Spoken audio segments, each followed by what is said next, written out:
Once upon a time in Akuru Village, four women, Mama Kemi, Mama Sade, Mama Chinyere, and Iyabo, were close friends from childhood. They had grown up together and eventually got married in the same village. Each woman ran her own fabric stall in the village market, and they lived modest lives, often sharing their daily struggles with each other. One evening, after a long day of market trading, the four women gathered at Mama Sade's house as they often did.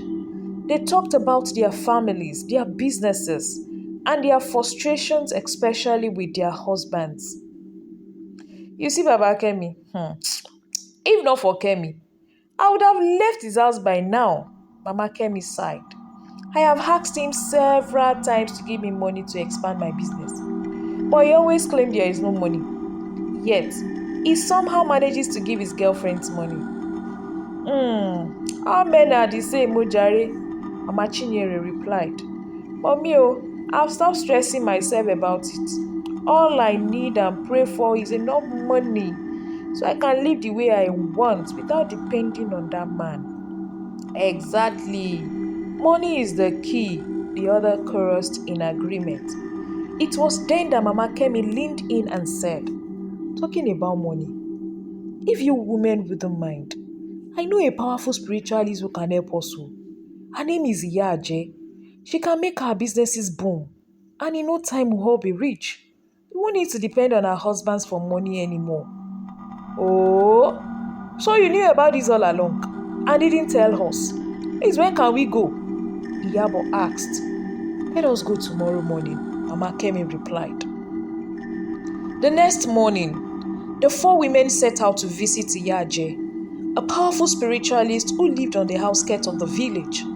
Her shrine was feared by many, but the women were desperate. Iya Aje welcomed them into her dimly lighted shrine, her voice filled with authority. I know why you have come, she said, before they could even speak. You seek wealth, and your wishes will be granted. But wealth does not come without a price.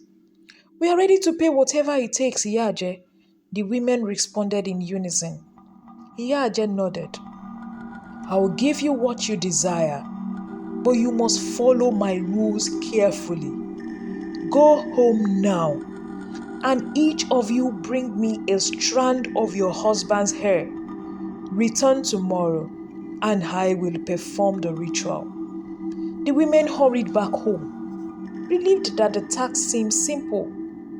The next day, they returned to Iya Aje's shrine, each holding a strand of their husband's hair. Iya Aje performed her incantations, burning the hair into ashes and mixing it with a dark powder, which she then gave to the women to swallow. You will now receive this clay pot, Iya Aje said, handing each of them a pot filled with enchanted water. When you return home, your husbands will fall gravely ill. Hey, do not take them to the hospital. You must only feed them with water from this pot. It will cost them to vomit money, and your wealth will multiply. But beware, if your husbands die or drink anything else other than water from this pot, calamity will befall you all. Your wealth is tied together. If one fail, you all fail. The women, driven by their thirst for riches, agreed to the terms and returned to their homes. As promised, their husbands soon became bedridden, too weak to move. But after drinking from the special pot, the men would vomit money, just as Iya Aje had said. The women were thrilled as their wealth grew beyond their wildest dreams. They expanded their business, dressed in the finest clothes, and drove luxury cars around the village. And to the villagers, It seemed like their success had no limit, but no one knew the price they had paid. Months passed, and the women continued to grow richer while their husbands grew weaker. They were careful to follow Iya Aje's instructions, ensuring their husbands only drank from the special pot. Baba Kemi, who had once been a strong man, now lay in bed day after day, barely able to speak. Mama Kemi made sure that no one, not even their daughter Kemi, knew the truth. One fateful day, Kemi returned home from the university after a long absence. She was shocked to find her father looking frail and lifeless in bed. She ran to her father. "Daddy, what happened? Mom never told me anything." But Baba Kemi was too weak to speak. Kemi loved her father dearly and didn't understand why he was so sick. Her mother, Mama Kemi, was not at home when Kemi arrived, as she had gone to visit Mama Chinyere to discuss business. Baba Kemi, lying weak on the bed, asked Kemi for water, his voice barely above a whisper. Kemi, not knowing about the enchanted pot, rushed to the kitchen and fetched him water from their usual drinking pot. As Baba Kemi drank the water, something incredible happened.